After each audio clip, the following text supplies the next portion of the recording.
Hey everyone, and welcome to Screams After Midnight. I am Peter, that is Tim. This is the TV edition, by the way. I didn't say that, but I usually do, because, Mm. look, I've not had a lot of sleep. You're getting loopy Peter today. You're just going to have to roll with it, okay? We have to roll with it. Mm. This Well, is with me, season... it's always a TV edition. Is it? Yeah. Okay. I'm confused. When we talk about movies, what do you think think? about think about my name. Oh, right, okay. That was a really bad joke, Tim. Well, people that get it liked it. Although I've never actually thought about this until now that your initials are TV. That's actually Yeah. kind of funny. Yeah. Yeah. My initials are PB, so if I meet a lady with beginning with J, then Mm. we're a match made in heaven, according to most people. Although I think peanut butter and jelly is the most disgusting thing on the face of the earth. But that's neither here nor there. Well, you can start telling people it stands for pork belly. Oh yeah, because pork belly and jelly sounds so much better. Anyway, so this is season 7, episode 6. This is called Cold War. So, full spoilers for the episode, as always. So this has a couple of notable actors in it. Ewan McGregor's in here, very young Ewan McGregor, and also a very young Colin Salmon. Both of whom are doing American accents. So it's actually still set in the UK, but these two are doing American accents. Ewan McGregor I've seen do a decent one, like in his later life. This one was not a decent American Yeah. accent. This was sticking out to me like a sore thumb, especially when he was like complaining he didn't know what the word wanker meant. And it felt That like was weird, yeah. he was kind of like slipping into like, Scottish was kind of coming out, and it was weird. It's weird. Yeah, he does much better in episode 2, Attack of the Clones. I'm pretty sure I had an English accent in that, but yeah. And I think it was I don't know, Tatooine accent. Tatooine accent.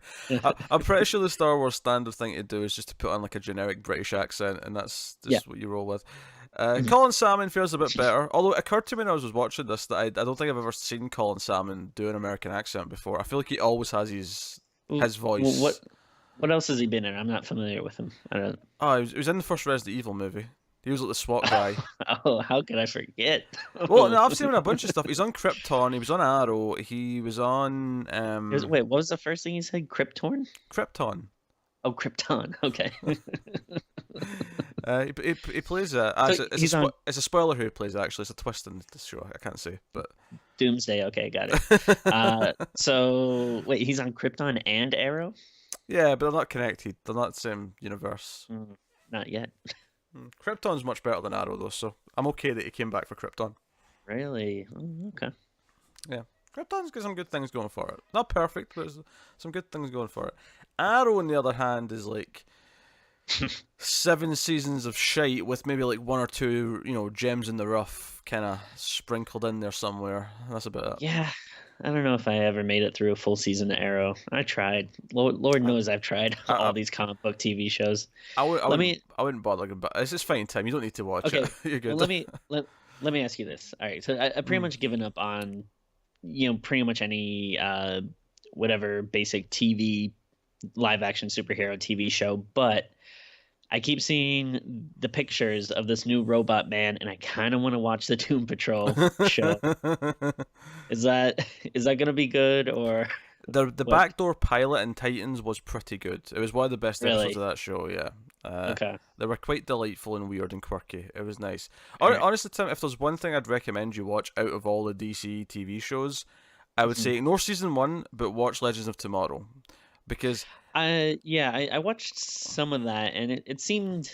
I think maybe I watched the first 1 or 2 seasons, and I was like, this seems all right. But then I don't know. I see people share the gifs of like Gorilla Grodd and stuff, and that does kind of pique my interest a little bit. After season 1's terrible, but after season 1, they basically decided that, hey, we're just going to be a live action cartoon and have fun with whatever crazy things we're doing. We'll do a Groundhog Day episode, and it'll be fun. We'll do an episode where we have to go back and convince George Lucas to make Star Wars. We'll do an episode. The fact there was a kaiju episode this season where they go back to Japan and they inadvertently inspire Godzilla, because there's another because Ishiro Hondo, who's the creator of Godzilla, director, the first one. I've directed a bunch of them actually. He gets in possession of a magical book, and his like giant octopus idea comes to life, and the legends have to go back and fix it. And when they mentioned his name, I was like, wait, they're actually using the name. This is because I knew who that was. I was like, Ishiro Honda. He directed Godzilla. And there's a little scene at the end where like Mick kind of says, "Nah, lizards. You want to do lizards?" and walks off. And that's it does fun things like that. It was a summer camp kind of, not quite a slasher. It was more of a monster movie. And the seasons are. And the seasons are kind of short. They're like 10-ish episodes. 15, 16, I think they've all been. Oh, yeah. It's a bit longer, but All right. But it's just fun and wacky. It's not like it doesn't try to take itself seriously, so it's inherently better than most of the other CW shows. Anyway, so we're about 5 minutes into this. We have spent no time talking about the episode of Tales from the Crypt beyond an accent or two. So the episode is about a couple of thieves who get into a bit of a shootout early on, and then it's a couple, and they have a bit of a fight afterwards. And the woman decides to go out and find another guy who ends up being Colin Salmon. And then there's a twist, which is very similar to a twist we had a few seasons ago. This is before they revealed what happened. I guess I'll save it until we start talking about it. But I was like, oh, I know what it is. And then it wasn't exactly what it was. But then it did. It's funny you say exactly what I was. It's funny you say that because as soon as I saw Ewan McGregor and the way he looked, I immediately said out loud, he's a vampire. Yeah. And, that's what I didn't think it right away, but then once we get towards the end of the episode and like all three of them are together and they start arguing, I was like, all right, the twist is that they're going to be vampires, and then they're not exactly, but then someone is, and I was like, oh, okay. Yeah, so the thing is that it turns out the couple are actually zombies. And because the reason why I thought it was a vampire is he looks like he's out of the Lost Boys and he has really pale skin. I thought it was very intentional. And then they have a fight and he actually gets shot during this thing because they're going to rob this store. But there's already like a gang robbing it, so they get into a bit of a shootout. He gets shot. He gets mad at the girlfriend and shoots her on the arm, which, notably is not a great... even though she seems fine in the next scene, which is another big hint that they're not entirely human. And she ends up basically dancing with Colin Salmon, and they kiss, and she's trying to make Ewan McGregor jealous. He sucks her finger, which I did not like. Some people are into it, Tim. What can I say? Is the Foley on it was too good. It was just like, ugh, it's right in my ears. The like slurping sound. Ugh. I don't like slurping sounds. You don't like slurping sounds. So it wasn't so much the act of sucking the finger, it was the sound effect of sucking the finger. Yeah. Suck all the fingers you want. I don't want to hear it. That's fine. Question though, what bothers you more, having your finger sucked or sucking someone else's finger? I think sucking someone else's finger, because I'm not like a huge... I wouldn't call myself a germaphobe by any means, but I don't think I'd be able to do that without wondering where it's been. So if your wife walked in the room right now and said, "Tim, suck my finger," Well, you'd say, I don't know where that's been. I'm not doing it. I mean, it depends on the circumstance, I guess. But... Or maybe the problem is you know exactly where it's been, and that means you don't want to suck it. I mean, yeah. I mean, we got 2 cats and 1 dog. Who knows what germs are writing on that thing? Oh dear. Anyway, so the twist is they're zombies, and they actually he shoots, because there's a line where it sounds like he's being really racist, where he's like, "Oh, you had sex with one of them," and it makes me sick. Yeah, and I'm like, okay, I can see where the twist is going here, because he means like you had sex with a human, because we're not humans. Yeah. And then he gets back up, and the twist is that Colin Salmon's actually a vampire, and it becomes a bit of a brawl between the vampire and the 2 zombies. And all episode, they keep saying, don't hurt my face, because the idea is they can't heal, so if their face gets messed up, they can't, So the final scene, after they go out the window and he gets shot in the face with a shotgun, Ewan McGregor, half of his face is all just kind of, deteriorated. It doesn't actually look like a shotgun blast. I feel like a shotgun blast went off right that close to his face. His head would just be half gone. Not this, Two-Face-esque looking thing. They must have slashed the budget or something, because it looked really bad. Like, he couldn't even move. Like, it's crazy that the Crypt Keeper is such an intricate puppet, and he looks so cool when his mouth moves and stuff, but, like, it's like you couldn't get some type of prosthetic or something to actually... Here's the thing, Tim. They didn't have to pay for that this season, because it was already sitting there. That's true. That's true. They built that puppet in season 1, and they've been reusing it ever since. True. Yeah. So, and maybe they're redoing, built a new one halfway through. I don't know, but like I'm Yeah. pretty sure they didn't have to build a new puppet for this season. Therefore, it still looks good because as long as you have the operators to do it, then it's fine. Like Yeah. it's whatever Oh it yeah, is. yeah. So I like, yeah. I mean, did you like the episode, Tim? I'm going to guess not. Not really. Like I would say the end is stupid enough and crazy enough that it gave me a little bit of enjoyment, but as I was watching it, I was looking at the runtime and there was maybe, like 7, 8 minutes left or something, and I said to myself, I have no idea what this episode's about.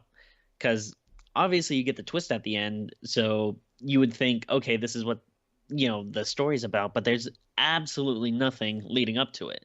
Like, Yeah, the only thing you really have is that they have a fight and Shirley runs off, and yeah, it's very minor. Like it doesn't really feel like it has a direction before it gets to the yeah, twist.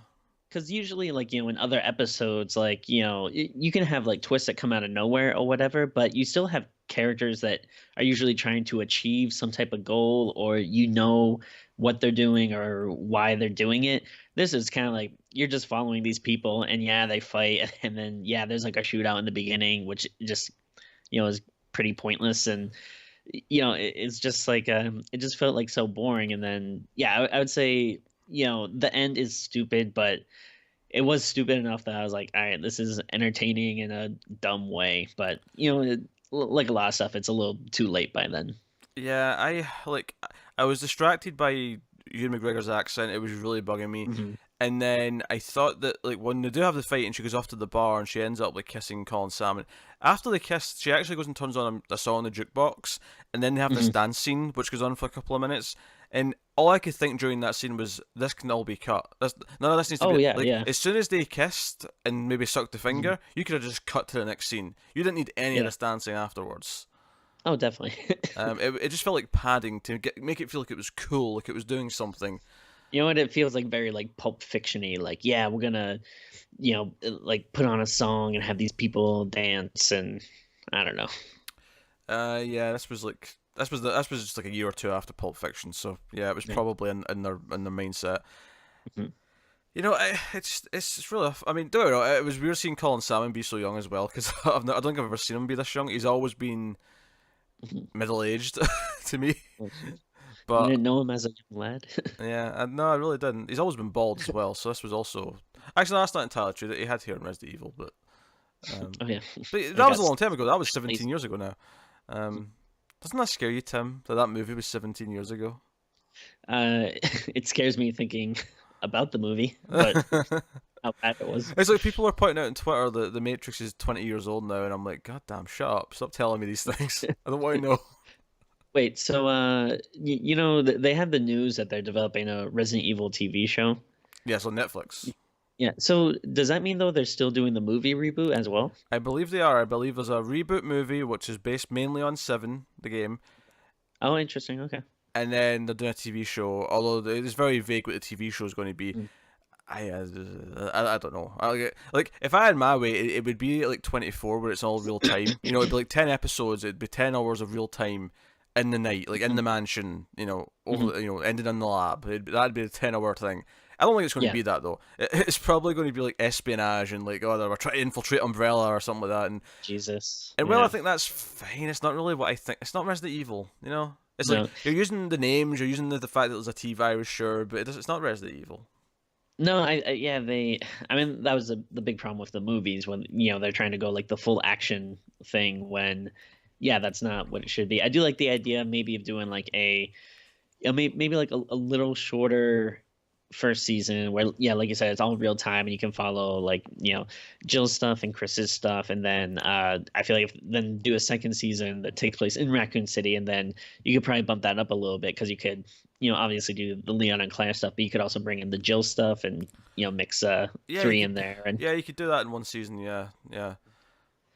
You could totally do that, but I don't think it's going to be that though. Like, I mean, I guess the first movie is kind of an adaptation to a point, but just in the it's sense that super loose. yeah, Yeah. it's super loose, but at least it's set in one like location. It's got the lab. I guess that'll do.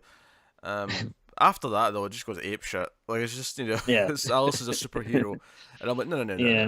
no, no, no, no, no, no, no, no, no. No. Notice how we've turned away from talking about this episode of Tales from the Crypt yet again. Yeah, I mean, it's just more interesting stuff to talk about. I Well, think I what. mean, I guess it's loosely related. We did have zombies in this one, which I guess Hmm? this is maybe before, zombies were big again, and I don't know, maybe they just assume people would be like, yeah, just call them zombies, and people won't think it's weird that, they're not like lifeless, Yeah. droning, kind of trying to eat people things. Yeah, yeah. There's really not much to say about it. There's like no plot until the twist, and then the twist because Mhm. it's very reminiscent, of course, of that episode a couple of seasons ago, where there was they were hunting a werewolf, and then it turned out the woman was a Yeah. vampire. It was like this Mhm. like double thing, or the man was a vampire and she was a werewolf. I can't remember what it Yeah. was, but it was like that was the twist is that we have a werewolf and a Mhm. vampire, and this was Mhm. like, oh, we got zombies and a vampire. I was like, okay, Yeah. we've done this before. And that episode wasn't even that good, but it was probably better than this one because at least that one had some mystery and style to it. Sure. Yeah. Whereas this is just eh. So Yeah. there you go. So half of this wasn't even talking about the episode, but at this point, I don't even think we can be blamed for that. Yeah. So, and Cold War because they're both undead. Get it? The cold, funny, Sure. hilarious. The Crypt Keeper segments. I mean, I guess they were more related to the plot than usual, just because he was making jokes about a married couple, and Yeah. in the vaguest possible way, because like talking about a couple is applicable to so many episodes, it kind of fit a little bit. Oh, yeah. He wasn't doing like a It's skiing theme or something, yeah. Mhm. but I guess that would relate to the title of Cold, I suppose. Yeah. There'd be I something there. mean, yeah, at this point it's not even like not even a concern for them. It's just whatever. Yeah. Just get it in the bag and Yeah, that's it. There you go. That's Cold War, season 7, episode 6. We're about halfway through, almost halfway through this final season. wow. So we're getting there. We're getting there. But let us know what you thought of this one in the comments below. Like, subscribe, all that stuff helps us out a lot. As does, of course, going over to patreon.com/MailFuzzTV if you want to support the show and the channel and everything we do here. You can, of course, also buy merchandise now. You can get yourself a Screams After Midnight shirt or hoodie or hat or a few other items. There's links in the description to both the US and the UK stores, so go have a look at that stuff. But otherwise, that is us. So thank you once again for watching or listening. We always appreciate it. Keep watching Scary TV, guys, and we will see you next time.